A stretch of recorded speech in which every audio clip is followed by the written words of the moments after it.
Dès son plus jeune âge, Mike était fasciné par les arts martiaux. Il passait des heures à regarder des combats à la télévision, admirant les guerriers qui se battaient avec une maîtrise et une discipline sans faille. Chaque coup, chaque mouvement semblait raconter une histoire, celle d'un esprit indomptable et d'une quête de perfection. Mais dans son quartier modeste, devenir un champion semblait hors de portée. Les héros qu'il voyait à l'écran semblaient appartenir à un autre monde, un monde qu'il ne pourrait jamais atteindre. Pourtant, ce rêve ne le quittait pas. Malgré le manque de moyens, il commença à s'entraîner seul, imitant les mouvements qu'il voyait à l'écran. Mais rien n'était facile. Les moqueries des autres enfants étaient vent fréquentes. « Tu ne seras jamais un champion, regarde-toi ». Ces paroles le blessaient, mais au fond de lui, elles allumaient une flamme qu'aucun vent ne pourrait éteindre. Un jour, alors qu'il se promenait dans son quartier, il passa devant un vieux dojo presque abandonné. Derrière les vitres poussiéreuses, il aperçut des élèves s'entraîner. Ce fut une révélation. Il n'avait pas besoin d'un gymnase luxueux ou d'un entraîneur célèbre. Ce qu'il lui fallait, c'était un point de départ et une volonté inébranlable. Ce jour-là, Mike fit une promesse. Il entrerait dans ce dojo et deviendrait le guerrier qu'il rêvait d'être, peu importe le temps que cela prendrait. Chaque matin, avant même que le soleil ne se lève, Mike était déjà sur le tatami. Tandis que les autres dormaient, il répétait inlassablement ses mouvements. La douleur était devenue une compagne familière, les courbatures une preuve de son dévouement. Le maître le surveillait de loin, impressionné mais sans jamais le ménager. La maîtrise vient avec le temps, mais seul ton cœur déterminera jusqu'où tu peux aller.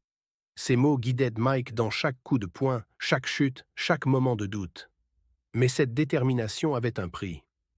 Tandis que ses amis sortaient s'amuser, Mike restait au dojo, seul face à son entraînement.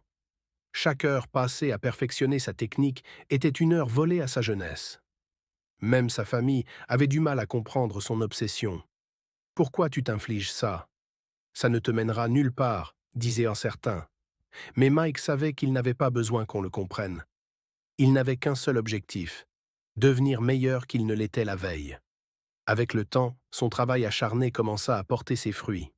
Ses coups étaient plus rapides, ses mouvements plus fluides, et sa confiance grandissait. Lors d'un entraînement, il surprit même un élève plus avancé en le mettant au sol d'un balayage parfait. Pour la première fois, il sentit que son rêve devenait tangible. Ce n'était plus une idée abstraite. Il voyait clairement la route devant lui, une route qu'il avait lui-même tracée grâce à sa détermination.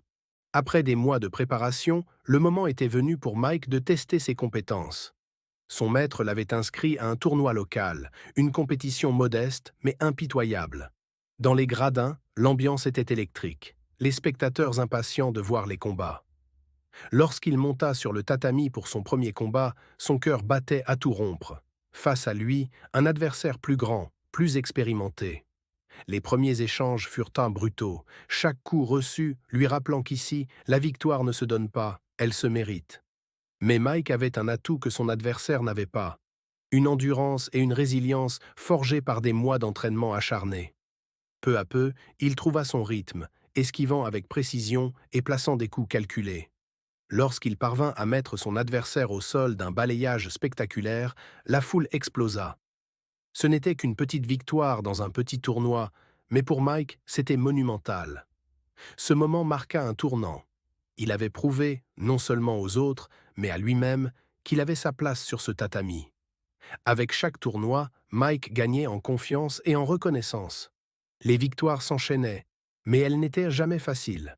Chaque combat était une leçon, chaque défaite une opportunité de s'améliorer. Rapidement, son nom commença à circuler dans la communauté des arts martiaux. Il était toujours l'outsider, celui qui venait de nulle part, mais il était respecté. Son maître, jusque-là avare de compliments, lui dit un jour « Tu n'es plus juste un élève, tu es devenu un guerrier ». Ces mots furent pour Mike plus précieux que n'importe quelle médaille. Après des années d'entraînement et de sacrifices, Mike atteignit enfin les sommets des tournois nationaux. Il n'était plus l'outsider, mais un champion reconnu, un guerrier que tout le monde respectait. Ses adversaires le craignaient, mais ce respect venait aussi avec des attentes immenses. À chaque nouveau tournoi, la pression était plus forte et la compétition plus rude. La quête de la perfection n'était plus seulement un objectif personnel, mais une attente du monde entier. Mais la gloire a un prix. Tandis que les victoires s'enchaînaient, Mike commença à sentir l'épuisement.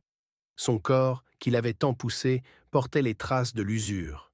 Les blessures se multipliaient, les nuits de sommeil devenaient plus rares. Il n'avait plus de temps pour les moments simples de la vie. Les amis, la famille, les moments de détente. Tout était centré sur un seul but. Chaque victoire le rapprochait du sommet, mais l'isolement et la solitude devenaient de plus en plus lourds à supporter. Lors de son dernier grand tournoi, après une victoire écrasante contre un adversaire redoutable, Mike se retrouva seul dans les vestiaires, contemplant sa médaille. La salle était vide, l'euphorie du public s'estompe, et une pensée traversa son esprit. Et maintenant? Il avait tout sacrifié pour arriver là, mais la gloire ne comblait pas ce vide qu'il ressentait au fond de lui. Il se rendit compte qu'il avait perdu de vue l'essence même de sa passion, la raison pour laquelle il avait commencé ce voyage. La maîtrise de soi, la discipline et l'équilibre. Après cette profonde réflexion, Mike prit une décision qui allait changer sa vision des arts martiaux. Il se rendit dans le dojo où tout avait commencé, là où il avait fait ses premiers pas. Ce n'était plus une simple salle d'entraînement, mais un lieu symbolique où il avait forgé son caractère. Le maître qui l'avait vu grandir l'attendait sans un mot. Mike s'inclina profondément, un geste de gratitude pour tout ce qu'il avait appris, mais aussi pour la leçon qu'il venait de recevoir sur lui-même. Mike réalisa alors que la véritable maîtrise des arts martiaux ne résidait pas dans les victoires ou les médailles. Ce n'était pas la gloire extérieure qu'il recherchait, mais l'équilibre intérieur. C'était la capacité à se connaître soi-même, à rester humble, même au sommet. En sortant du dojo, le soleil se levait à l'horizon. Les premiers rayons éclairaient doucement son visage, et pour la première fois depuis longtemps, il souriait, serein. Il avait trouvé son véritable chemin. De retour parmi les jeunes élèves du dojo, Mike commença à transmettre ce qu'il avait appris. Non seulement les techniques, mais aussi la philosophie des arts martiaux. Il n'était plus juste un combattant, mais un mentor. Chaque geste qu'il enseignait était empreint de sagesse et de patience. Il comprenait désormais que la vraie victoire n'était pas dans les médailles, mais dans la manière dont on inspire les autres à poursuivre leur propre chemin. Comme le disait Sun Tzu dans L'Art de la guerre, la véritable guerre est celle que l'on mène contre soi-même. Les victoires extérieures, les médailles et les trophées sont des récompenses éphémères. Ce qui importe vraiment, c'est la bataille intérieure. C'est en affrontant nos doutes, nos faiblesses et nos peurs que nous devenons plus forts. Le véritable maître est celui qui a appris à se connaître, à trouver l'équilibre entre l'effort et la sagesse.